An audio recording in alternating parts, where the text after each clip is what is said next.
আসছে অর্থবছরে বাজেটের আকার হতে পারে প্রায় 2.5 লাখ কোটি টাকা, সিলেটে জানালেন অর্থমন্ত্রী। চেয়ারম্যান পদে থাকলেও জাতীয় পার্টিতে কার্যত ক্ষমতাহীন এরশাদ, পরিণতির জন্য তাকেই দুষলেন দলের নেতারা। নানা আয়োজনে পালিত হচ্ছে সুন্দরবন দিবস, 2.5 বছরেও আলোর মুখ দেখেনি খসড়া পর্যটন নীতিমালা।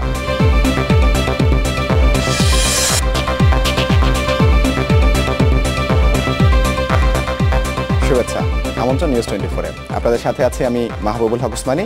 শিরোনাম শুনছিলেন, এবারে জানাবো পুরো খবর। আসছে বাজেটের আকার হতে পারে প্রায় 2.5 লাখ কোটি টাকা, আর সিলেট থেকে সেই বাজেট আলোচনা শুরু হতে পারে বলে জানিয়েছেন অর্থমন্ত্রী আবুল মাল আব্দুল মুহিত। সকালে সিলেটের কুমারগাঁওয়ে 28 মেগাওয়াট ক্ষমতার একটি বেসরকারি বিদ্যুৎ কেন্দ্রের উদ্বোধন শেষে এসব কথা বলেন অর্থমন্ত্রী।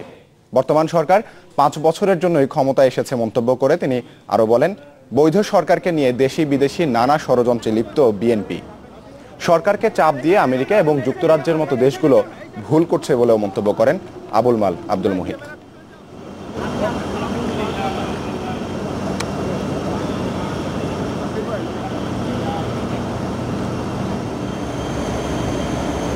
সিলেটে বাজেট ডিসকাশন শুরু করছি 22 তারিখ রাতে, এই মাসে। বাজেটের আকারটা কত হতে পারে? বাজেটের আকারটা এবার এটা বলতে পারবো না। আমি একখানে বলেছি যে অন্ততপক্ষে 2.5 লাখ হবে। এই সরকার বৈধ সরকার, আমেরিকা এটা ভুল করছে, অন্যরা ভুল করছে। এটা বিএনপির মানে যাকে বলে একটা দুষ্টবুদ্ধির জন্যে তারা এটাকে পালিয়েছে। মানুষ ভোট দিয়েছে, আমরা নির্বাচিত হয়েছি। নিজ দলই যেন পরবাসী এরশাদ, জাতীয় পার্টির প্রথম সারির তেমন কোনো নেতাই এখন নেই তার সঙ্গে। দলের সংসদ সদস্যরা তার কথা যেমন শুনছেন না, তেমনি মাইনাসের খাতায় জায়গা দিচ্ছেন তাকে। এই নিয়ে ক্ষোভের শেষ নেই এরশাদের। দলের রওশনপন্থী নেতা তাজুল ইসলামের দাবি, তাদের অনেক নেতা দলের এমন পরিণতির জন্য দুষছেন এরশাদকে। মাসুম খানের রিপোর্ট। বড়ই নিঃসঙ্গ এরশাদ, কথা শুনছেন না এক সময়ের ফার্স্ট লেডি পত্নী রওশনও। দিন যত গড়াচ্ছে এই বিচ্ছেদের ছবিও যেন আরো স্পষ্ট হচ্ছে। তবে রাজনীতি বলে কথা, যে কথার শেষ কথা নেই। হয়তো তাই নির্বাচনে অংশ না নেবার হুঙ্কার দিয়ে এখন সংসদে এরশাদ নিজেই। তবে হাসপাতালে তথাকথিত অসুস্থতার হাত থেকে মুক্ত হয়ে প্রথমবারের মতো দলের এই অনুষ্ঠানে এসে কাছে পেলেন না দলের সংসদ সদস্যদের। এই না পাওয়ার কষ্ট লুকিয়েও রাখেননি তিনি। জাতীয় পার্টিকে বিভক্ত করার এই অপচেষ্টা আমাদের বন্ধ করতে হবে, রুখতে হবে। জাতীয় পার্টির পতাকা তলে ফিরে আসো, তাহলে আগামীতে রাস্তা করে নিক্ষিপ্ত হবে। তবে দলটির চিফ হুইপ তাজুল ইসলামের দাবি, দলের করুণ অবস্থার জন্য দায়ী স্বয়ং এরশাদ। গতকালকে যে প্রোগ্রামটা হয়েছিল, যেটা স্যার করেছেন, এটা আমার মনে হয় যে ম্যাডামের সঙ্গে আলোচনা করে করা উচিত ছিল। আমরা তো দল থেকে বেরিয়ে যাইনি, কেন ফিরে আসার কথা আসবে কেন? আমরা তো দলে আছি, দল ভাঙার আমরা চেষ্টা করতে চাই। আমরা দেখতেছি অনেকে স্যারের সঙ্গে আছে, তারা এই দলটাকে ধ্বংস করার চেষ্টা করতেছে। স্যারের আপন পরকে উনি এখনো সেটা বুঝতে পারেন না, সেই জন্য আজকে আমাদের জাতীয় পার্টির এই অবস্থা। তার দাবি, এরশাদের নয়, দলের সবাই এখন রওশনের নির্দেশই পালন করছে। বেগম রওশন এরশাদের নির্দেশে আমরা নির্বাচনে গেছি, আমরা এরশাদ সাহেবের নির্দেশেই আমরা নমিনেশন পেপার জমা দিয়েছি। যারা বলতেছে এটা মিথ্যাচার করতেছে।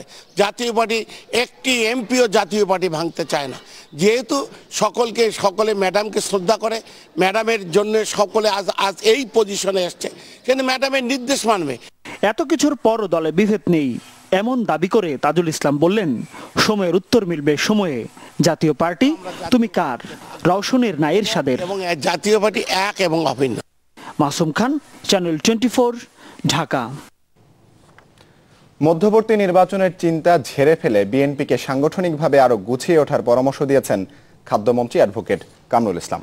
সকালে রাজধানীর পাবলিক লাইব্রেরি মিলনায়তনে এক আলোচনা সভায় খাদ্যমন্ত্রী আরো বলেন, বাংলাদেশের মানুষ সন্ত্রাস আর দুর্নীতিকে সমর্থন করে না, আর তাই যুদ্ধাপরাধীদের দল ও সন্ত্রাসের পথ ছেড়ে বিএনপিকে দ্রুত সুষ্ঠু গণতন্ত্রের ধারায় ফিরে আসার আহ্বান জানান খাদ্যমন্ত্রী।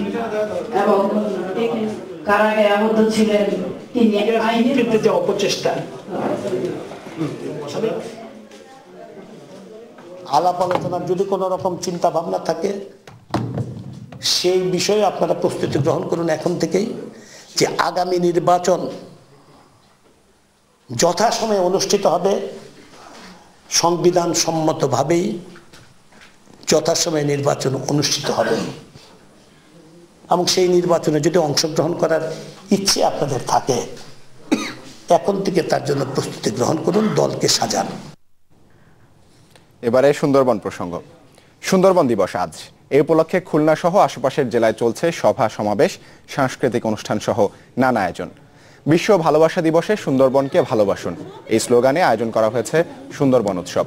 মূল অনুষ্ঠানটির আয়োজন করা হয় খুলনায়। সেখানে শিল্পকলা একাডেমি প্রাঙ্গণে আলোচনা সভা ও স্কুল শিক্ষার্থীদের অংশগ্রহণে বিভিন্ন প্রতিযোগিতা অনুষ্ঠিত হয়। এছাড়া দিবসটি উপলক্ষে সুন্দরবন সংলগ্ন জেলা এবং উপজেলাগুলোতেও পালিত হচ্ছে নানা অনুষ্ঠান। আবার আইনে বলা আছে প্রজাতি, বিশেষ করে আমাদের রয়্যাল বেঙ্গল টাইগার যে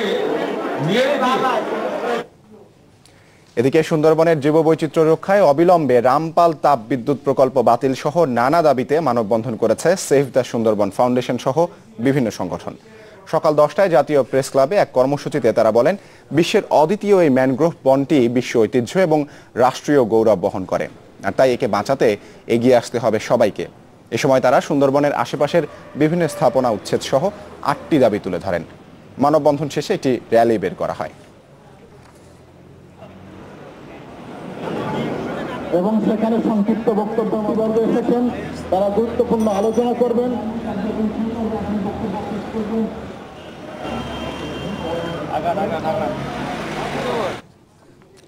দর্শক, সুন্দরবন নিয়ে আরো রিপোর্ট থাকছে সংবাদের পরের অংশে। বাংলাদেশ সহ গোটা বিশ্বে নানা আয়োজনে পালিত হচ্ছে বিশ্ব ভালোবাসা দিবস। পৃথিবী জুড়ে তরুণ বা বৃদ্ধ সবারই দিনটিতে আলাদা আয়োজন থাকে মনে এবং দৃশ্যমান কর্মকাণ্ডে। অনেকে মেলে ধরেন স্মৃতির আয়না আর উৎসবে মাতে তারুণ্য।